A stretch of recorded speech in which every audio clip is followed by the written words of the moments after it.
There's this guy with very chapped lips. He hates chapstick. He believes that using it will cause him to leave lipstick marks on his drinking glasses, so he never does. When he talks to people, they are so distracted by the chapped lips that they can't help but stare at them. As they stare, their gaze creates little microscopic scenes in the cracks of the chapped lips. In one crack, there was a psychiatric hospital. As a patient sat talking to a therapist, the hem on a leg of his pants spit its tail out of its mouth and crawled off the pants onto the floor. Anyone looking to get involved with a legitimate or illegitimate business had to buy a clock. Clocks moved into your house and told you when to do everything.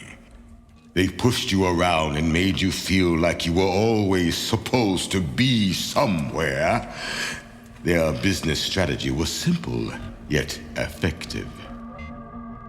First, clocks convinced an individual to believe in a fixed model of success. A sort of template that fell just shy of their grasp. Next, they convinced the individual there was only one way to achieve this. By going into business with clocks. Then, clocks provided the individual with time, but only enough to spend on managing time, leaving them no time for success. As a young man, my fusilli face beamed with intelligence. Top of my class. I lifted the back end of a motor vehicle at age 8 and could beat any hustler from here to Beijing in a barroom game of billiards. The term athlete was an understatement. In high school, I took the #1 spot on the wrestling team, dashing in my singlet, driving my prized corkscrews into the flesh of my opponents, prompting their immediate submission. Fans raised me up and chanted my name as I stared at my beautiful fusilli face in the reflection of pendulous gold medallions around my neck. At the after party, I'd spear my stiff wheat-packed garden tillers into a can of processed hops and barley, draining it down my throat. Women flocked, and women flocked.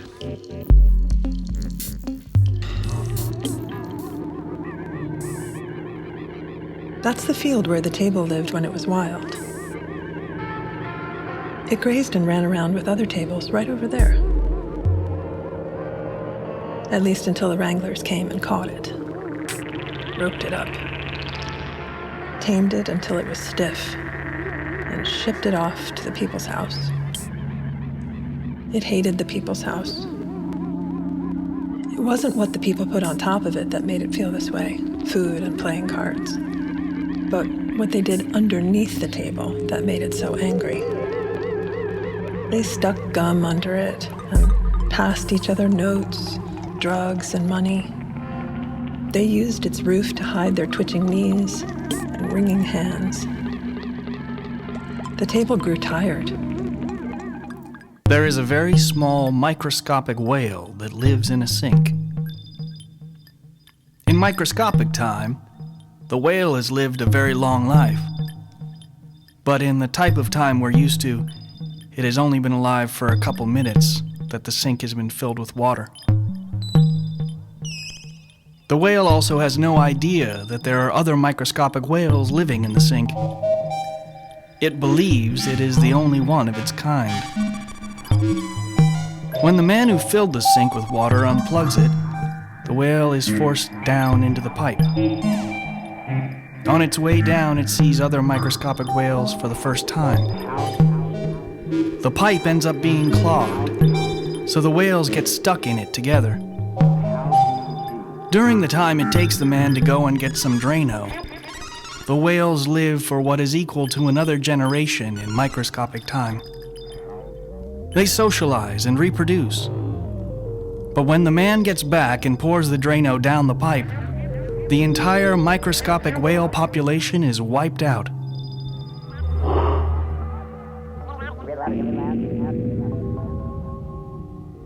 The man and woman had a lot of children. In fact, they were always having them. They kept them in a large room and stared at them as they crawled around and learned to walk. One parent was always in the room staring, even when the children were asleep. They took shifts doing it. When the children got to be a couple years old, their bodies began to split open at the center of their torsos, and green shoots grew out of them. Over time, the children became increasingly sluggish until they could no longer move. The shoots grew into stalks and eventually hardened, forming bark, branches, and leaves. This is when the parents would take them outside and bury them in the ground among the other trees and plants that had once been children. They would eat the fruit from their limbs and cut them down to build and sell wooden objects to people who lacked trees, plants, or carpentry skills.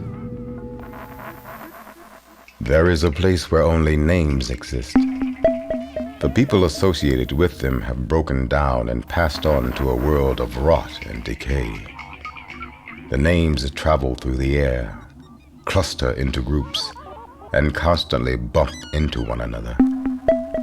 When they turn around to see who just ran into them, they never recognize the name, because the names only have enough memory to remember one other name.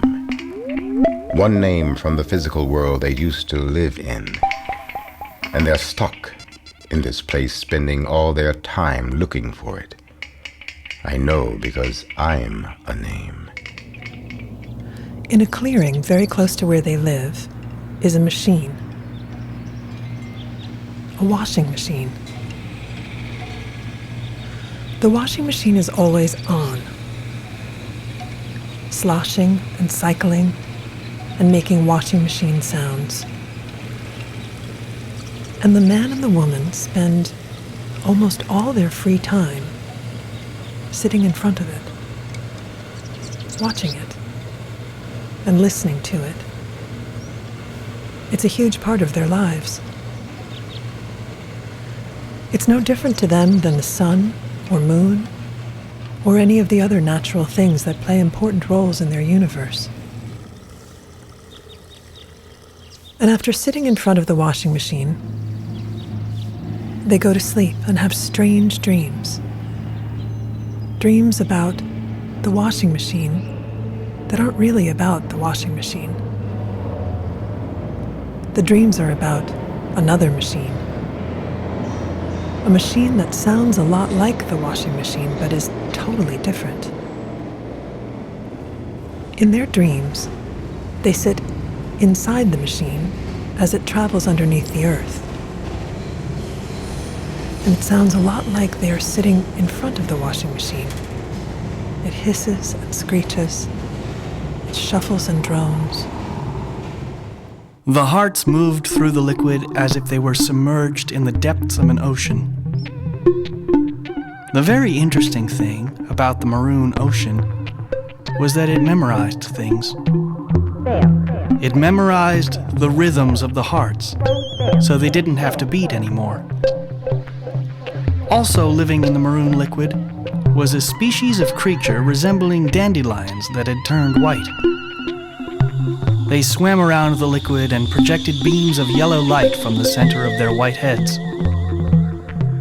The liquid stored the creatures' personalities. The beams of yellow light were projected so that they could tell each other apart. To the untrained eye, the beams all looked the same, but the creatures saw them all as totally different. When one of the creatures identified another's light, It got the rest of its information from the personality stored within the liquid.